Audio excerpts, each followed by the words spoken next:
Bismillahirrahmanirrahim. Assalamualaikum warahmatullahi wabarakatuh.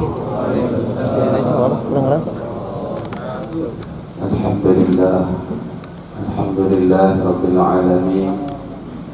Wa bihi nasta'inu ala umuri dunya waddin. Wassalatu wassalamu ala asyrafil anbiya'i wal mursalin Sayyidina wa nabiyina Muhammadin wa ala alihi wa sahbihi wa man ittaba'ahum bi ihsan ila yaumiddin, amma ba'd. Fa ya ma'syaral muslimin wal muslimat, usikum wa nafsi bi taqwallah, faqad fazal muttaqun. Qala Allah ta'ala: ya ayyuhalladzina amanu taqullaha haqqa tuqatih wa la tamutunna illa wa antum muslimun.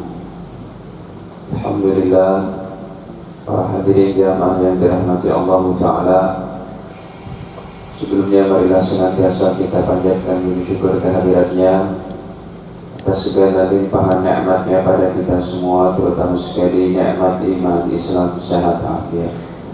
Salawat beserta salam semoga senantiasa tercurahkan kepada Nabi mulia, Nabi agung, Nabi Muhammad sallallahu alaihi wasallam serta keluarga, para sahabat, dan kita umatnya sampai akhir zaman kelak. Amin ya rabbal alamin.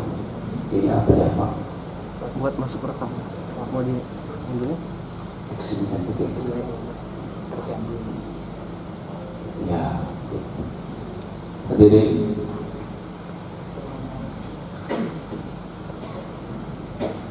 kehidupan alam kubur bisa kita jalankan atau datang kepada kita secepat daripada takdir itu sendiri. Belum lama ini ada public figure yang dia di jalan tol membuat Insta story. Kalian tahu nggak saya mau kemana? Ternyata perginya ke alam kubur. Dan kita pun akan seperti itu. Al-Imam Ibnu Qayyim Al-Jauziyah dalam kitab beliau yang namanya Ar-Ruh, ini yang ada di tampilan depan layar kita, kata beliau, roh itu terbagi dua. Al-arwah qisman, roh itu ada dua. Yang pertama arwah mu'adzabah, yaitu arwah-arwah yang disiksa di kuburnya. Wa arwah mun'imah, dan arwah yang kedua arwah yang mendapatkan nikmat di kuburnya. Hadirin, orang yang terkena siksa kubur sampai masuk neraka pastinya adalah orang yang tidak beriman kepada Allah. Jangan sampai kita punya pemahaman semua agama sama sehingga Anda menjadi murtad. Na'udzubillah min dzalik. Tidak ada tempat bagi orang yang mati tanpa iman kepada Allah akan mendapat ridho Allah. Hari ini mudah sekali ada orang pindah agama, diberitakan, disalamin, diucapkan, dikasih congratulations. Apa yang mau dibanggakan hadirin? Cuma menjadi tempat, cuma menjadi santapan cacing belatung di alam kuburnya, dan tanah pun menghimpit sampai ditegakkannya hari kiamat. Arwah itu ada dua, kata beliau. Yang pertama arwah yang disiksa dan arwah yang mun'imah, mendapatkan nikmat. Fal mu'adzabatu, maka arwah yang disiksa itu fi syughlin bima hiya fihi minal adabi anit tazawur wat talaqi. Arwah yang disiksa di kubur adalah yang dia disibukkan dengan siksaan di dalam kubur, dan dia tidak bisa untuk pergi kemana-mana di alam kuburnya tidak bisa untuk tazawur, berziarah ke anak, istri, tetangga, sampai kepada baginda Muhammad kalau dia nyawanya tersiksa. Wattalaqi, serta tidak bisa bertemu dengan siapa-siapa. Wal arwahul mun'imah, dan roh-roh ataupun arwah yang mendapat nikmat di kuburnya, al mursalah, dibebaskan, ghairu mahbusah, tidak terpenjara di kuburnya. Wa tatalaqa, boleh bertemu dengan orang-orang soleh yang sudah meninggal. Jadi hadirin, kalau kita pertahankan iman la ilaha illallah Muhammadur Rasulullah ini, kita bisa berziarah wa tatazawar, berziarah kepada orang-orang soleh, terutama baginda Muhammad sallallahu alaihi wasallam. Hadirin, dari sini saya tuliskan bahwa ya, kubur keadaan kita menjadi dua. Yang pertama, kubur menjadi rumah yang indah, yang penghuninya bisa bergerak ke sana kemari, berziarah ke Iliyin, berziarah melihat keindahan surga, sekalipun belum bisa menikmati.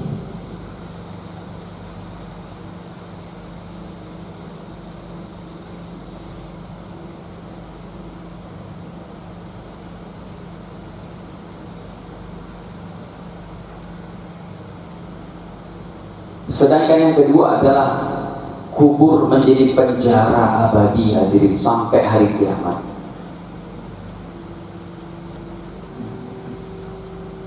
Ini bagi siapa yang arwahnya ini tidak boleh, arwah penghuninya ya tidak bisa kemana-mana. Kita tinggal pilih, hadirin. Nanti hadis-hadisnya kami tampilkan. Ya, mohon jangan tidur, Pak. Ini masa depan kita. Masa depan kita itu di alam kubur. Makanya kalau kita hidup ini, hadirin, usahakan tidak ada masalah dengan Allah dan tidak ada masalah dengan hamba Allah, supaya di alam kubur kita menjadi rumah abadi yang indah, yang kita diizinkan untuk bercengkerama, berziarah, bertemu dengan orang-orang soleh, dengan orang tua kita yang sudah meninggal, dengan guru-guru kita, dengan ulama-ulama terdahulu, bahkan bertemu dengan Sayyiduna Muhammad sallallahu alaihi wasallam. Makanya rohani ini penting, hadirin. Akidah ini sangat penting. Hadirin, coba kita lihat dulu. Ada para sahabat yang sudah dijamin masuk surganya. Abu Bakar fil jannah, Umar fil jannah, Utsman fil jannah, Ali fil jannah, Sa'ad bin Abu Waqqas fil jannah, Abdurrahman bin Auf fil jannah, Zubair bin Awam fil jannah, Talha bin Ubaidillah fil jannah, Sa'ad bin Zaid fil jannah, Abu Ubaidillah Ibnul Jarrah fil jannah, Sa'ad bin Mu'az. Hadirin lihat, Sa'ad bin Mu'az, Sayyiduna Sa'ad bin Mu'az, ini ketakwaannya bukan main, hampir selevel dengan Sayyiduna Abu Bakar, Umar, Utsman, Ali. Hampir selevel dengan 10 orang sahabat yang dijamin surga. Kenapa? Beliau meninggal dunia, arsy Allah bergetar. Kayak apa iman takwanya? Ada hadisnya Pak Ustaz, riwayat Imam Bukhari. Sudah, saya buka kitab baru. Ini alhamdulillah, ini fokusnya nggak ngambek ya, sebab bulan kemarin ngambek dia. Sudah diganti ya Pak? Wajib Arif di belakang. Kita buka Sahih Bukhari. Hadirin, ini sebagai pelajaran bagi kita bahwa himpitan alam kubur wajib kena kepada siapa saja kecuali para nabi. Ya Allah, maafkan kami ya Allah. Cuma himpitan alam kubur ini, kalau orang itu sangat bertakwa, dia perjuangkan keimanan, dia perjuangkan amal solehnya, dia perjuangkan kejujuran hatinya, dia perjuangkan daripada akhlaknya, pasti tetap kena daripada himpitan kubur, cuma per detik saja sebagai sunnatullah. Jadi hadirin, saya tuliskan dulu di sini, himpitan himpitan kubur wajib mengenai siapa saja kecuali para nabi. Himpitan kubur menjadi sunnatullah, ya, terkena kepada siapa saja, terkena kepada seluruh manusia kecuali para nabi, ya, alaihi wassalatu wassalam, sallallahu alaihi wasallam. Baik, nah hadirin, contohnya ini sahabat Muaz ibnu Sa'ad bin Muaz yang tadi saya katakan hadisnya. Kita lihat, kata baginda, ihtazzal arsyu, arsy Allah bergetar, limauti Sa'ad ibnu Muaz. 3592 nomor hadisnya. Baginda bersabda dari Sayyidina Jabir bin Abdullah, ani Nabi sallallahu alaihi wasallam, Nabi bersabda, ihtazzal arsyur rahman, bergetarlah arsy Allah Ta'ala yang maha penyayang, limauti Sa'ad ibnu Muaz, karena meninggalnya Sayyidina Sa'ad bin Muaz. Seperti apa ketakwaan beliau sehingga beliau meninggal, arsy pun bergetar merasakan sedihnya. Guru-guru kita kalau meninggal, hadirin, ulama-ulama soleh kita kalau meninggal, itu biasanya turun hujan. Kenapa? Langit menangis. Tapi kalau yang mati preman, begajul, orang brengsek, langit tidak bakal nangis. Itu ada Al-Qur'annya. Fama bakat alaihimus sama. Langit tidak menangis dengan matinya Fir'aun, Qarun, Haman, Namrud, Abu Jahal, Abu Lahab, Abu Janda kalau nggak tobat. Hadirin, coba kita lihat. Ini Sayyidina Sa'ad bin Muaz begitu hebat imannya, arsy bergetar, tapi beliau tetap terkena himpitan alam kubur. Saya pun kalau udah baca hadis ini, hadirin, harus menyampaikan, kayaknya hidup kita, ya Allah, jangan sampai ya Allah ada perbuatan dosa yang kita lakukan lagi. Dosa yang hubungannya kepada Engkau ataupun kepada manusia, ataupun kita mengambil hak orang lain, ataupun kita menzolimi hak orang lain.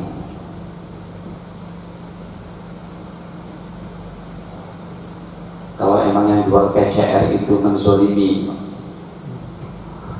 karena saya termasuk yang dizolimi, saya tes PCR 4 kali hadirin dalam keadaan sekarat. Waktu itu harganya masih 900, kali 4 berapa? Kan udah gaji UMR tuh Pak. Ya UMR kasih lah. Sekarang sudah berapa? 400 ya. Coba saya sakitnya sekarang gitu. Ya kita tidak inilah, udah kita ikhlaskan saja. Artinya jangan sampai orang-orang yang kita masih hidup ini menzolimi orang lain. Baik, kita lihat ini hadisnya. Kita sudah tampilkan tadi Sayyidina Sa'ad bin Muaz, begitu hebat ketakwaannya. Nabi bersabda, hadzal ladzi taharraka lahul arsyu, inilah orangnya yang arsy bergetar dengan kematiannya, yaitu Sa'ad bin Muaz. Wa futihat lahu abwabus sama, bahkan pintu langit terbuka ketika beliau meninggal dunia. Wa syahidahu sab'una alfan minal malaikah, bahkan jenazahnya disaksikan oleh 70.000 malaikat. 70.000 malaikat. Kita pun kalau jenazah kita ditangisi oleh keluarga kita masih mending deh Pak.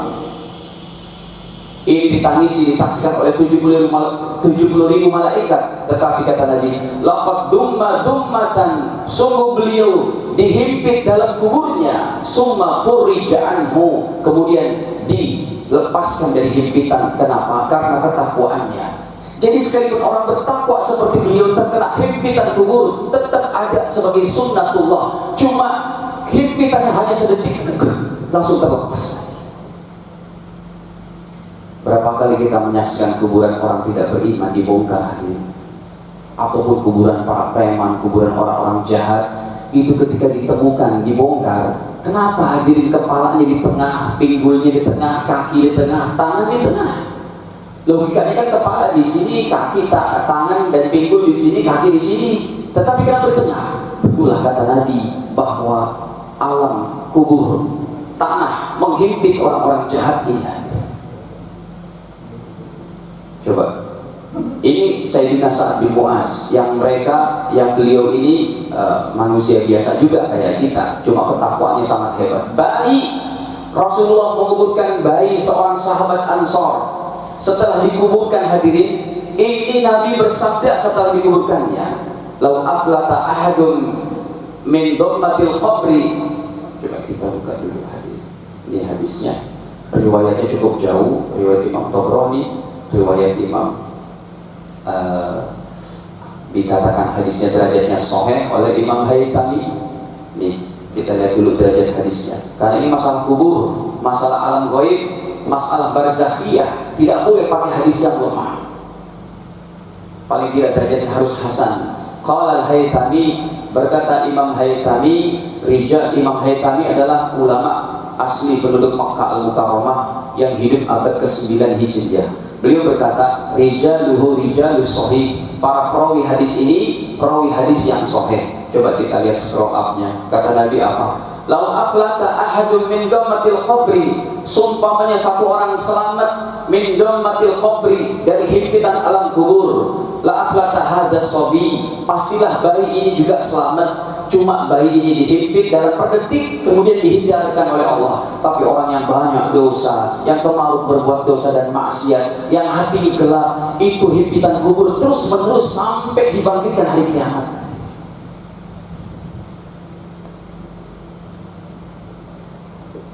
Makanya kalau ditanya, Pak Ustaz, ada nggak dalil siksa kubur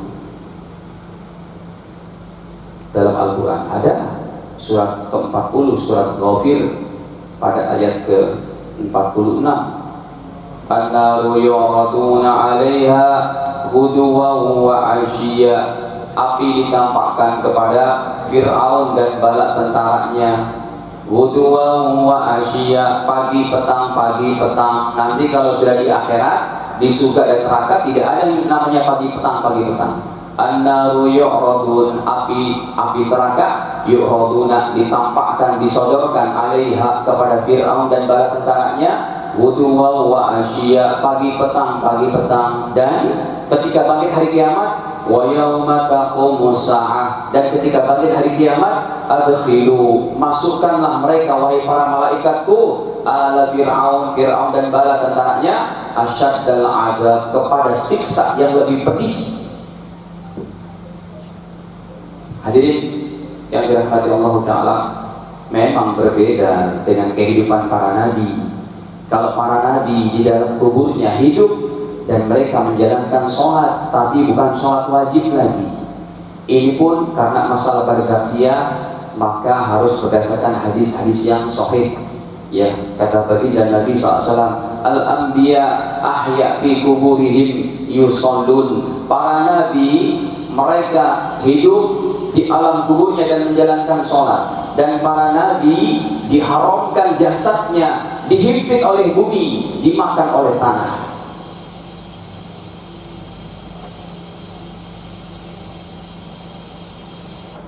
Apa itu? Hadis dari Anbiya. Saya belum buka tadi hadisnya. Keburu adzan.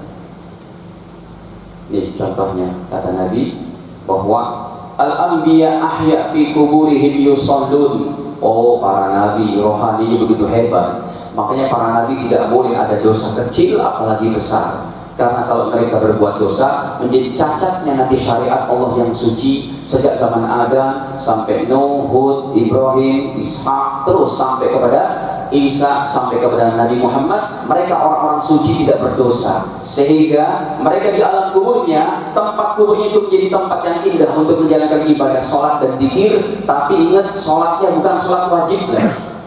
Al-anbiya ahya fi kuburihim yusallun. Para nabi itu hidup di alam kuburnya, yusallun, menjalankan sholat.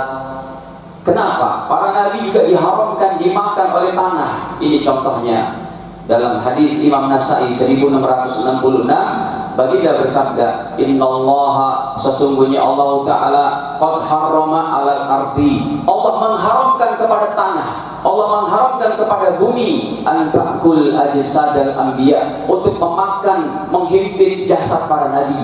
Para nabi jasadnya utuh di dalam kuburnya. Hadirin, kita lihat di hadis riwayat Imam Ahmad, ini masih bisa kita lakukan. Atau riwayat Imam Bukhari dulu, Bapak Ibu sekalian, jaga iman Islam kita, anak cucu kita. Jangan Anda mempunyai keyakinan pindah agama enggak apa-apa, menyesal Pak. Dalilnya Al-Quran dulu nih saya tampilkan. Kan hari ini banyak nih ulama-ulama jahat, ulama-ulama su yang mengatakan agama semua masuk surga. Dari mana dalilnya? Pak, kita wajib menghormati agama lain yang diakui dalam negeri Pancasila UUD 45 ini. Kita mengakui keberadaannya. Tapi kalau Anda mengakui semua masuk surga dan Anda murtad dengan keyakinan itu, tidak tempat di sisi Allah. Saya buka dulu nih hadisnya, Qurannya dulu deh. Dalam surat Ali Imran pada ayat 19, ayatnya gampang sekali bahasa Arabnya. Allah berfirman, Inna dina indallahil Islam. Sesungguhnya agama di sisi Allah hanya ini, hukum tertinggi, ayat suci melebihi ayat konstitusi. Semoga suatu saat ayat suci ini juga menjadi ayat konstitusi. Wallahu a'lam kapan. Ya, dan jelas ketika Imam Mahdi dan Nabi Isa sudah membantunya, ini semuanya akan berlaku ayat suci menjadi ayat konstitusi. Contohnya ayat suci ini dalam hadis ataupun dalam ayat 85-nya, penolakannya dari Allah. Ini nggak berlaku memang bagi non-muslim. Mereka tidak beriman kepada Al-Quran. Ini untuk kita, jangan sampai murtad. Ya, coba kita buka ayat 85-nya itu.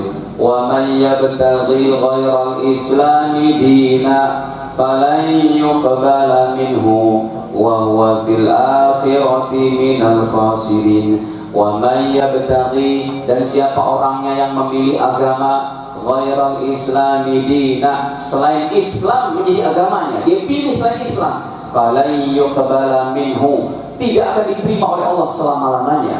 Wa huwa fil akhirati, dan di akhirat nanti. Di dunia sih boleh orang ngomong begini, ngomong begitu, bicara begini, bicara begitu. Al-Quran ini, agama ini belum sempurna, kata si entah Buya siapa namanya itu. Ya, agama ini belum sempurna dan gak bakal sempurna sampai hari kiamat. Siapa bilang? Ayatnya jelas pada Al-Maidah ayat ketiga. Ini orang terjemahan bahasa Arabnya ini nggak ngerti hadirin, sampai berani mengatakan agama tidak sempurna. Agama sudah sempurna. Ya, inovasi-inovasi agama itu adalah yang tujuannya untuk kebaikan agama, seperti ada bank syariah, seperti ada koperasi syariah, seperti ada pembagian zakat secara komputerisasi, seperti pembayaran zakat yang ditimbang-timbang dengan pengeluarannya. Ya, kalau orang bercocok tanam kemudian tanpa mengeluarkan biaya pupuk, irigasi, pajak dan macam-macamnya untuk tanahnya, itu maka kenanya 10%. Tapi kalau dia ada biaya, ya, maka bukan 10% lagi, tetapi berapa zakat pertaniannya? 5%. Begitu. Tapi kalau yang sudah paten, hak paten, ya, sholat 5 waktu, puasa Ramadan, dirubah-rubah, ya nggak bisa. Nah hadirin para jamaah dirahmati Allah, ya, ini agama sudah sempurna. Saya perlu untuk menampilkan ini hadirin. Al-yawma akmaltu lakum dinakum. Allah Ta'ala berfirman, al-yawma, pada hari ini. Ya, pada hari ini kata Allah, akmaltu, aku sudah sempurnakan lakum, untuk kalian, dinakum, agama kalian. Bagaimana agama dikatakan tidak sempurna? Wa atmamtu alaikum ni'mati, dan aku sempurnakan untuk kalian nikmat-nikmat kalian. Wa raditu lakumul Islam madina, kata Allah, aku rela Islam menjadi agama kalian, bukan yang lain. Para hadirin, makanya orang yang dia murtad, kalau berlaku satu hukum positif di satu negeri, ya, dengan hukum Al-Quran dan Sunnah, maka orang yang murtad diminta bertobat. Kalau tidak mau, maka khalifah atau presiden itu wajib membunuh. Begitu menyeramkan daripada hukum orang murtad ini hadirin. Bukan kata saya, ini hadisnya riwayat Imam Bukhari. Tuh, Nabi bersabda, "Man baddala dinahu faqtuluh." Siapa yang merubah agamanya, maka dibunuhlah dia. Tapi bunuhnya bukan bunuh sebelum diminta bertobatnya. Ini Sahih Bukhari hadisnya. Man baddala dinahu faqtuluh. Siapa yang dia murtad atau keluar dari agama, maka wajib dibunuh. Kalau ada satu hukum positif di satu negara, kalau tidak, kita serahkan kepada hukum yang berlaku saat ini. Baik, hadirin, kita lihat hadis Imam Ahmad. Kita kembali kepada kehidupan alam kuburnya. Orang-orang beriman yang dia betul-betul memperjuangkan iman amal solehnya, ketika nyawanya akan dicabut, itu mudah. Ini hadis cukup panjang, terjemahannya mungkin setengah jam. Ya, waktunya saya singkat nanti terjemahannya. Nomornya 18.534. Derajatnya sahih, riwayat Imam Ahmad bin Hanbal. Nabi bersabda, ya, innal abdal mu'min, sesungguhnya seorang hamba beriman, idza kana fil qita'in minad dunya, kalau dalam keadaan sakarat mautnya, wa iqbal minal akhirah, dan juga dalam keadaan mau berhadapan dengan alam akhirat. Orang beriman, abdal mu'min, orang yang soleh, kalau dalam keadaan sakarat mautnya, nazal ilaihi malaikatun minas sama, turunlah para malaikat dari langit, bidul wujuh, wajahnya putih berseri. Hadirin, orang yang memperjuangkan imannya, memperjuangkan amal solehnya, orang yang tidak ada kasus, tidak ada keterikatan dosa dengan Allah atau dengan hamba-hamba Allah, ini Allah Ta'ala permudah. Bahkan jenazah jadi diusung oleh jutaan malaikat datang mengelilinginya itu dengan wajah putih berseri, ka'anna wujuhahum syams, seakan-akan wajahnya sinar mentari. Ma'ahum kafan min afanil jannah, mereka membawa kain kafan daripada kain kafan surga. Wa hanud min hanudil jannah, dan juga membawa minyak wangi daripada minyak wangi surga. Hatta yajlisu minhum maddal basar, sehingga para malaikat ini duduk mengelilingi si calon mayit. Summa yaji'u malakul maut, kemudian datanglah malaikat Israel, malaikat maut alaihi salam. Hatta yajlis, sehingga beliau duduk inda ra'sihi, di dekat kepala si calon mayit orang soleh ini. Malaikat maut pun menampakkan wajah putih berseri, hadirin, sambil berkata, sebelum dicabut nyawanya, malaikat maut mengajak bicara. Si calon mayit ini dikelilingi oleh anak, istri, tetangga, handai tolan temannya, tetapi perkara ini secara ghaib tidak dilihat oleh orang lain kecuali yang akan meninggal. Malaikat turun dari langit Allah kirim untuk membanggakan nyawa yang indah, nyawa yang soleh, nyawa yang suci ini, hadirin. Akhirnya malaikat maut sebelum mencabut nyawanya, beliau berkata, fayaqul, malaikat maut berkata, ayyatuhan nafsut thayyibah, wahai jiwa yang baik, wahai jiwa yang penuh ibadah, wahai jiwa yang penuh dengan ikhlasan, wahai jiwa yang jauh daripada sangkut paut perbuatan dosa dan maksiat. Kata malaikat, saya akan cabut nyawamu. Ukhruji ila maghfiratin minallah wa ridwan, keluarlah nyawamu kepada ampunan Allah dan keridhaannya. Hadirin, kejadian ini kurang lebih karena kita tahu hadisnya. Berapa bulan lalu ketika saya dalam keadaan kena COVID, orang tua juga meninggal.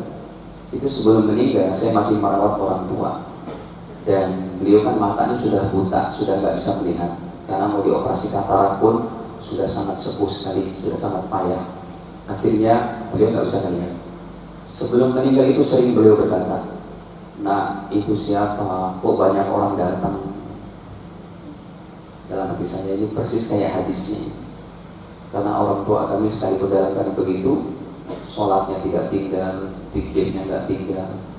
Akhir-akhir hidupnya sudah nggak bisa melihat, matanya itu Qurannya cuma diciumin aja. Paling dia baca yang dihafal aja, surat Yasin, surat apa. Sebelum meninggal sering berkata, itu siapa kok banyak orang? Kita bilang, siapa sih ya? Itu banyak, siapa yang datang?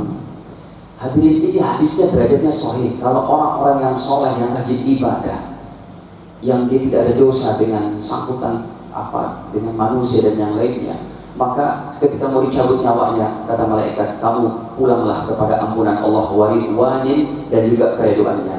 Fatakhruju, maka mengalirlah, keluarlah nyawanya tadi, tasilu kama tasilul qatrah min fisqa, dicabutnya nyawa seorang beriman yang soleh, yaitu seperti dituangkannya satu air dari botol ini, mengalir dengan lembutnya. Begitu nyawa orang beriman yang keluar, tidak sakit, begitu lembutnya, kita lihat. Kemudian singkat saja, kemudian diambillah dia pegang oleh malaikat maut. Ketika sudah dipegang, kemudian tidak dilepaskan sepandangan mata.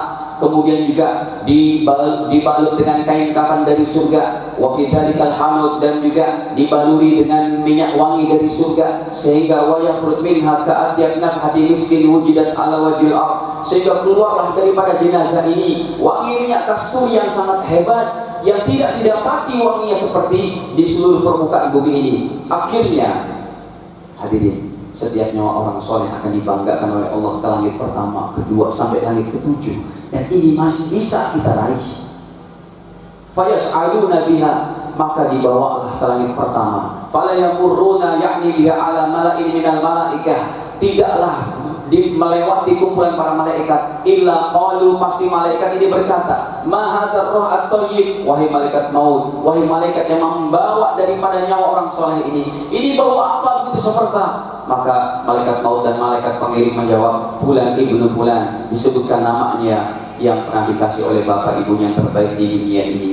Akhirnya dibukakanlah pintu langit pertama, kedua, sampai bertemu dengan malaikat-malaikat muqarrabin, sampai kepada ke langit ketujuh, sehingga sampai di langit ketujuh semua berkata seperti itu, wahai malaikat maut, ini roh siapa? Kok begitu harum? Akhirnya Allah berfirman, uktubu kitab abdi fi illiyin, wahai para malaikatku, catatlah nyawa ini di dalam penyimpanan nyawa orang-orang soleh illiyin, sehingga kalau seorang mukmin meninggal dunia, hadirin, nyawanya langsung bertemu dengan Sayyidina Muhammad, Sayyidina Adam, dengan Sayyidina Abu Bakar, dengan orang-orang soleh, dan tidak bertemu dengan Qarun, Namrud, Fir'aun, dan sebagainya.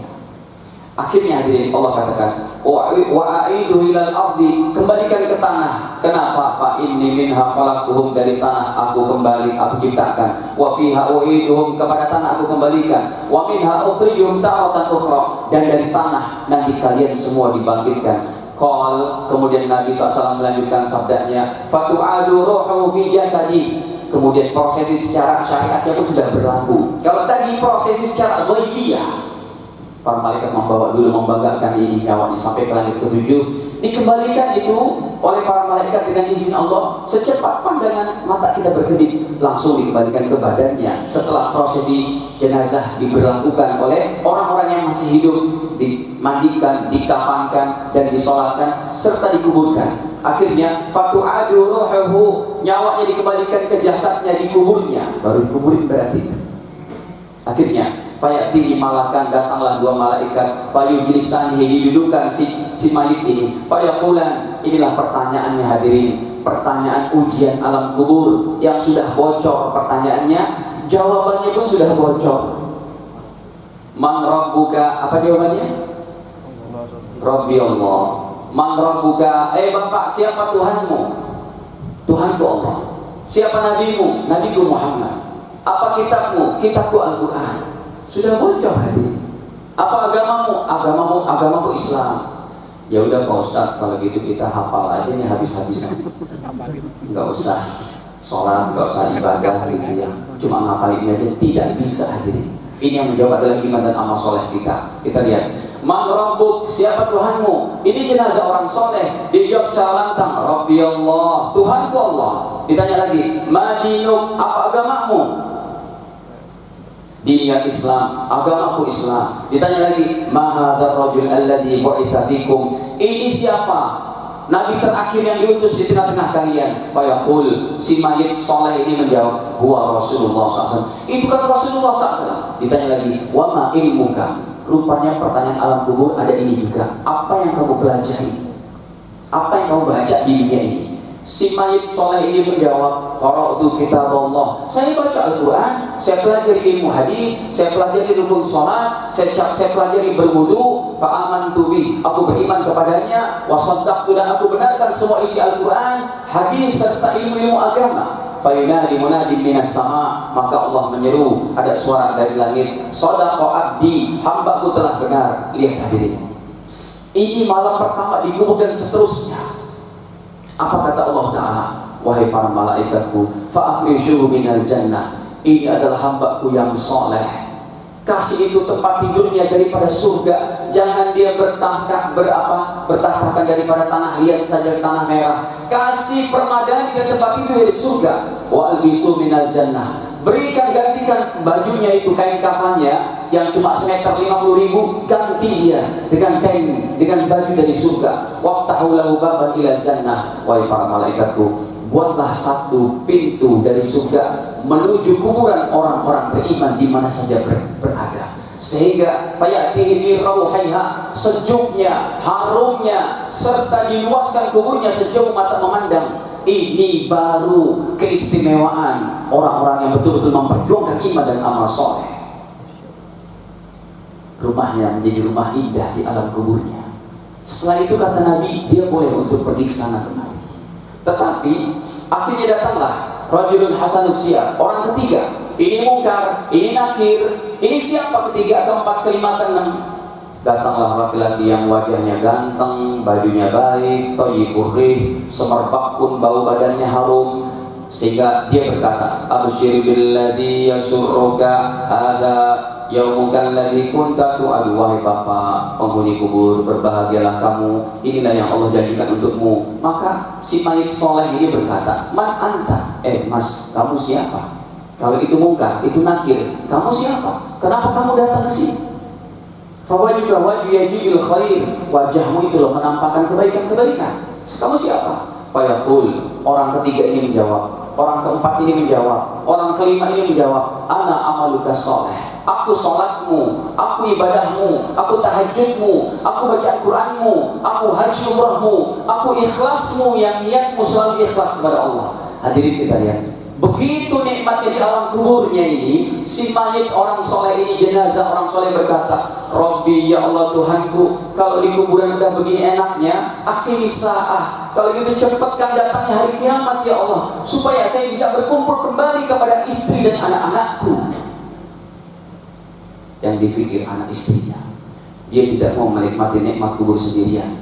Kalau gitu ya Allah, jangan dilama-lamain deh kiamat, cepat datang kiamat. Kenapa? Karena kalau seorang, kata Nabi, kuburnya enak, kesannya mudah, kuburnya baik, di fase daripada mahsyarnya, fase daripada mizannya, fase daripada jembatan siratnya, fase kepada hisabnya, sampai masuk surganya itu mudah. Tetapi kalau kuburnya sudah menjadi penjara, kita lihat Nabi masih melanjutkan sabdanya, ya, wa innal abdal kafir, tetapi kalau orang tidak beriman kepada Allah. Kafir ini terjemahnya bukan orang jahat, Pak. Orang tidak beriman kepada Allah, orang yang tidak memiliki la ilaha illallah. Pak Ustaz, ada orang itu baik, dia sering berderma, ucapannya baik, nggak suka nyakitin orang lain, ya, tapi dia tidak beriman. Kalau mati masuk neraka apa surga? Jawabannya bukan saya yang jawab, Allah yang jawab. Tapi kan dia akhlaknya baik, betul. Dalam Islam itu diminta kebaikan kita sempurna, ada dua arah. Baik bukan cuma dengan manusia, tapi juga baik harus kepada Allah, mengakui Allah sebagai Tuhan pencipta semesta alam ini. Jadi kalau ada orang baik, baru akhlaknya, suka berderma, omongannya baik, agamanya tidak muslim, dia tidak beriman kepada Allah, nggak ada harapan. Mau ahli kitab kek, memeluk pengamat agama Injil ataupun Taurat, ada dalilnya Pak Ustaz. Bukan Ustaz yang bilang, Allah Ta'ala. Ayatnya pun Anda hafal semua, gampang itu. Dalam juz 30 coba dibaca. Lam yakunil ladina kafaru min ahlil kitabi wal musyrikina munfakina, hatta ayat ke-6-nya. Innal ladina kafaru, sesungguhnya orang-orang kafir, min ahlil kitab, dari ahli kitab Yahudi dan Nasrani, wal musyrikin, dan musyrikin penyembah dewa, penyembah berhala dan lain-lain, fi nari jahannam. Di mana? Yang bilang siapa? Hadirin, kalau Anda tidak percaya dengan satu ayat ini, ngapain Anda menjadi orang Islam? Gugur semuanya. Ingat, ini internal pelajaran kita, bukan untuk orang lain non-muslim. Dengan non-muslim kita wajib berbuat baik, wajib memberikan hak ke mereka. Kalau mereka ada musibah, ada apa, wajib kita bantu. Bahkan mohon maaf, kalau tetangga Anda ada yang orang Batak meninggal dunia, agamanya bukan Islam, biasanya 3 hari 3 malam itu luduh di mana, disemayamkan di rumahnya, sehingga saudara-saudaranya kalangannya pada datang sejabodetabek. Sumpamanya mereka perlu kursi, kurang kursinya di rumah karena tamu begitu banyak, Anda bawakan kursi dari rumah Anda, Pak silakan pakai Pak, Anda dapat pahala. Air mineralnya kurang, Anda belikan, Pak. Banyak tamu Anda belikan, Anda dapat pahala. Ketika jenazahnya sudah diturunkan dari rumah sakit menuju rumahnya, orang nggak ada yang gotong tuh Pak, tamu-tamu belum pada datang, Anda bantu gotong jenazahnya, Anda dapat pahala. Itu baru akhlak, itu namanya toleransi beragama pada hakikatnya. Tetapi ketika pendetanya sudah datang, mau baca kitab, Alkitabnya, kita mundur hadirin. Jangan serta-merta amin, amin, amin. Itu bablas namanya. Makanya kalau orang nggak ahli dalam agama, nggak usah ngomong lah. Sholat mana wajibnya 5 waktu dalam Al-Quran? Ente itu dosen UI, ngapain ngomong kayak gitu? Ada yang manggil. Majelis ulama juga sudah menegur orang-orang kayak begini. Emangnya kita mengamalkan Islam cuma dengan Al-Quran? Kalau dengan Al-Quran Pak, Anda baca sujud rukunya dari mana dalam Al-Qurannya? Ada tidak? Tidak ada. Semua dari mana? Hadis. Kita tawaf 7 kali dari Al-Quran ada? Tidak ada. Bayar zakat 2,5% dalam Al-Quran ada? Tidak ada.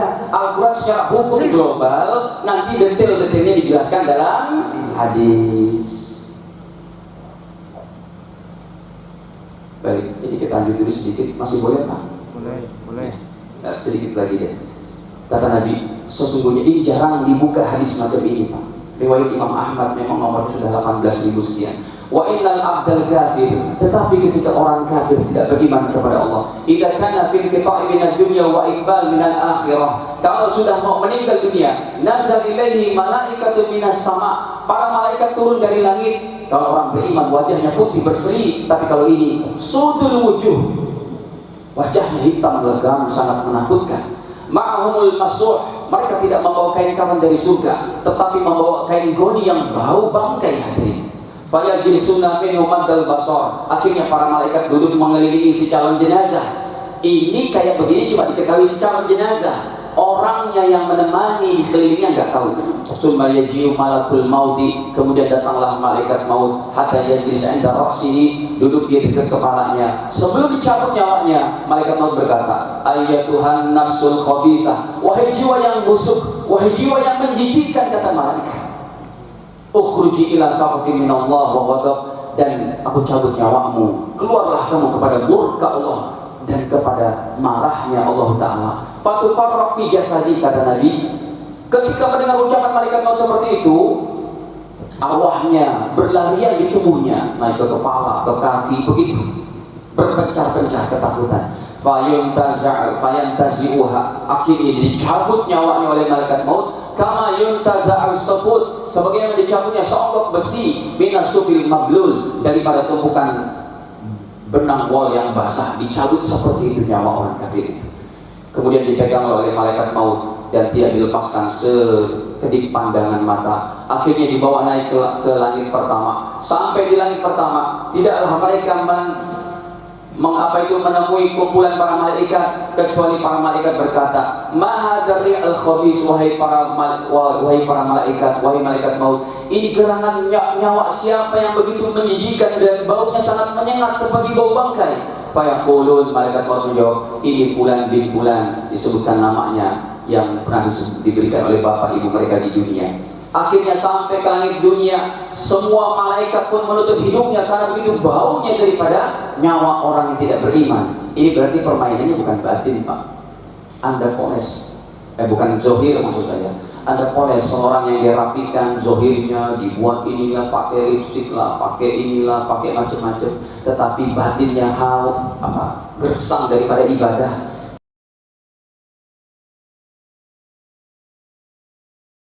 Ini dia yang dikhawatirkan hadirin, yang dipandang oleh Allah pertama kali batin kita. Akhirnya mereka minta, para malaikat minta dibukakan langit pertama. Kemudian kata Nabi, tidak boleh, kata Allah Ta'ala, tidak boleh dibuka di langit pertama, kedua sampai ketujuh. Kemudian Nabi menjawab, la tufattah lahum abwabus sama, tidak akan dibukakan pintu-pintu langit yang 7. Wala yadkhulunal jannah, orang kafir ini tidak akan masuk surga. Lihat hadirin, perumpamaan orang kafir yang tidak bisa masuk surga, kata Nabi. Bahkan ini surat daripada Al-Quran, suratul A'raf pada ayat ke-40, ya, la yadkhulunal jannah, mereka tidak akan masuk surga. Seperti apa perumpamaan mustahilnya? Hatta yalijal jamal fi samil khiyat, sehingga seekor onta bisa masuk ke dalam lubang jarum. Jangankan seekor onta, ini saja botak ini nggak bakal masuk ke lubang jarum. Mustahilnya orang tidak beriman kepada Allah masuk surga. Seperti itu seekor onta masuk ke dalam lubang jarum, mustahil masuk surganya. Kemudian Allah berfirman lagi, uktubu kitabahu fi sijjin, letakkannya nyawa orang kafir ini wahai para malaikatku, lemparkan ke dasar bumi yang ketujuh namanya sijjin, fil ardi sufla, di bawah bumi yang ketujuh hadirin. Fatutrah rohul tarah, dilemparkanlah nyawanya. Kemudian Nabi membacakan ayatnya lagi, wa may yusyrik billah, siapa yang tidak beriman kepada Allah, bahkan nama kharra minas sama, atau menduakan Allah Ta'ala, seakan-akan ia jatuh dari langit, fatahtabu tayru, kemudian disambar oleh burung elang, au tahwi bihir rih, ataupun dihampaskan oleh angin yang kencang, fi makanin sahih, sampai kepada dasar bumi yang ketujuh. Sudah begitu hadirin, barulah fatu'adu rohuhu, ini keluarganya yang non muslim ini senang menjalankan prosesi penguburannya. Nyawanya kemudian sudah ditanam pakai petila, pakai ini, pakai jas, pakai baju, pakai jam Rolexnya, kemudian masuk dalam alam kubur, barulah dikembalikan nyawanya itu di jasadnya. Datanglah dua malaikat, lihat hadirin, didudukan, ditanya, man rabbuka, bapak, siapa Tuhanmu? Fayaqul, ia menjawab, apa ini la adri. Dia punya Tuhan yang disembah, nggak bisa disebutkan. Saya nggak tahu. Ditanya lagi, madinuka, apa agamamu? Dia punya agama, tapi tidak bisa menyebutkan. La adri, saya tidak tahu. Ditanya lagi, ma hadzal rajul alladzi bu'itha bikum. Ini siapa orang terakhir, nabi terakhir yang diutus untuk seluruh dunia? Kalau Nabi Musa untuk Bani Israilnya, kalau Nabi Isa untuk Bani Israilnya, kalau Nabi Ibrahim untuk sebagian orang saja, kalau Nabi Yusuf untuk kaumnya di Mesir saja, tapi Nabi Muhammad diutus untuk seluruh dunia. Makanya orang yang sudah mendengar ada Islam, ada ulama, ada masjid, ada Al-Quran, ada pesantren, ada orang ibadah, dia tidak beriman, nggak ada alasan nanti di akhirat. Makanya kita kasihan kepada mereka yang belum beriman, hadirin, doakan mereka supaya dapat hidayah. Dia menjawab, la adri, saya nggak tahu. Akhirnya Allah menyeru, angkadzaba, ini hamba aku telah berdusta. Fa'frishu minan nar, kasih dia itu tempat tidurnya dari api neraka di kuburnya. Walbisu minan nar, ganti baju jasnya itu dengan baju dari api neraka. Waftahu lahu baban ilan nar, dan bukakanlah satu pintu dari api neraka menuju kuburan orang-orang tidak beriman di dunia ini. Itulah datang sumpok-sumpoknya, bau bangkainya, panasnya daripada api neraka ke dalam kuburnya orang-orang ini. Wa yudhayyak alaihi qabruhu, kuburnya pun disempitkan, hatta tahtarifihi adla'uhu, sehingga tulang-tulangnya berceragah. Datanglah orang ketiga, baunya sangat jelek, baunya sangat busuk, bajunya sangat jelek, wajahnya pun hitam legam. Sehingga si jenazah orang kafir ini berkata, man anta, bapak kamu siapa? Fawajuka wadiyajidu syar, wajahmu ini menunjukkan wajah yang sangat menakutkan. Maka dia menjawab, ana amalukal khabis, aku adalah amal-amal burukmu, aku adalah ketiadaan imanmu, aku adalah amal-amalmu yang tidak ikut kepada syariat Allah Ta'ala. Saking mengerikannya di alam kubur, si jenazah ini berkata, Rabbi la tuqimi sa'ah, ya Allah, kalau di kubur aja udah begini, bagaimana nanti kalau sudah di alam akhirat, di mananya? Di neraka, tentu lebih berat. Kalau begitu, Rabbi la tuqimi sa'ah, ya Allah, jangan kau bangkitkan hari kiamat, biarlah saya merasakan siksa kubur saja selama-lamanya. Tapi kan tidak mungkin, hari kiamat tetap akan berlalu. Para jamaah dirahmati Allah, ini penting kita untuk lagi dan lagi untuk introspeksi diri kita, untuk kita mawas diri bahwa setiap waktu 24 jam alam kubur menanti kita, termasuk saya yang berbicara juga. Semoga Allah Ta'ala jauhkan diri kita daripada dosa-dosa, dosa baik kepada Allah Ta'ala, dosa kepada seluruh manusia, ya, dan betul-betul kita hidup dalam keadaan bersih tanpa ada hambatan apapun. Biasanya orang-orang soleh ini sebelum meninggal, dia ada feelingnya kapan saya akan meninggal, dikasih ilham oleh Allah, dan itu banyak kejadian hadirin. Nah, semoga Allah Ta'ala yang memberikan juga kepada kita tanda-tanda itu sebelum kita meninggalnya.